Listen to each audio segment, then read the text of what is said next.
Hello friends, welcome to our channel. వీరికి మాత్రమే ఉచిత కరెంట్, వీటికి సంబంధించిన పూర్తి సమాచారం మీకు వీడియోలో అందించడం అయితే జరుగుతుంది. ఫస్ట్ టైం మన ఛానల్ చూసినట్లయితే ప్రతి ఒక్కరు కూడా లైక్ కొట్టండి. అదేవిధంగా వీడియో ఇన్ఫర్మేషన్ మీకు నచ్చినట్లయితేనే సబ్స్క్రైబ్ చేసుకోండి. మీకు డైలీ యూస్ఫుల్ ఇన్ఫర్మేషన్ అనేది మన ఛానల్లో మీకు ప్రొవైడ్ అయితే చేయడం జరుగుతుంది.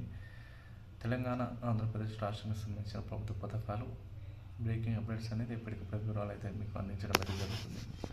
తెలంగాణ రాష్ట్ర ప్రభుత్వం గత సంవత్సరం డిసెంబర్ 9వ తారీఖున మనకు కాంగ్రెస్ ఏర్పడినప్పుడు ఎన్నికల సమక్షంలో 6 గ్యారెంటీలు అనేది ఒక పథకానికి శ్రీకారం అయితే చుట్టడం జరిగింది.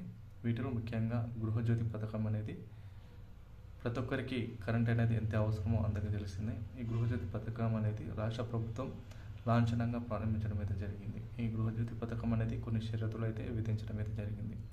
అయితే వీటిలో చూసుకున్నట్లయితే చాలా వరకు ఎవరైతే గృహజ్యోతి పథకానికి సంబంధించి ఇన్ఫర్మేషన్ తెలుసుకోవాలనుకుంటే ఇప్పుడే మా ఛానల్ లైక్ కొట్టండి. అదేవిధంగా ప్రతి ఒక్కరు సబ్స్క్రైబ్ చేసుకోండి.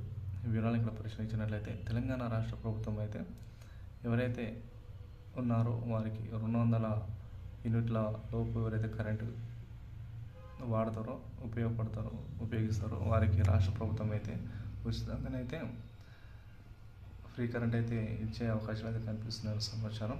అయితే వీటిలో ముఖ్యంగా ఎవరైతే రేషన్ కార్డు కలిగి ఉన్నారో వారికి, అదేవిధంగా ఎవరైతే 200 యూనిట్ల కంటే తక్కువ కరెంటు వాడుకుంటున్నారో వారికి మాత్రమే ఈ యొక్క ఉచిత కరెంట్ అనేది వర్తిస్తుందని నిన్న అసెంబ్లీ సమావేశాలలో మనకు ఉప ముఖ్యమంత్రి బట్టి విక్రమార్క గారు అయితే తెలియజేయడం అయితే జరిగింది. చాలా వరకు ఇతరత్ర మనకు ప్రతిపక్ష నేతలు అడిగిన ప్రశ్నకు వాళ్ళు అడిగిన ప్రశ్న, మరి 200 యూనిట్ల పైగా ఎవరైతే కరెంటు కాలుస్తారో, మరి 200 యూనిట్ల కంటే ఎక్కువ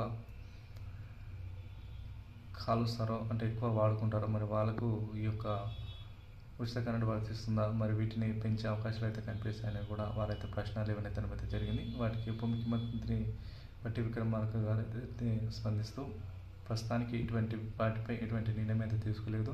మేము గతంలో ఏ విధంగానైతే పథకాన్ని ప్రారంభించామో 200 యూనిట్ల కంటే తక్కువ వాడతారో వారికి మాత్రమే ఈ ఒక్కటి పథకం అయితే వర్తిస్తుంది. వాటిలో ఎటువంటి మార్పు ఉండదని కూడా మనకు బట్టి విక్రమార్క గారు అయితే సమాధానం అయితే ఇవ్వడం అయితే జరిగింది.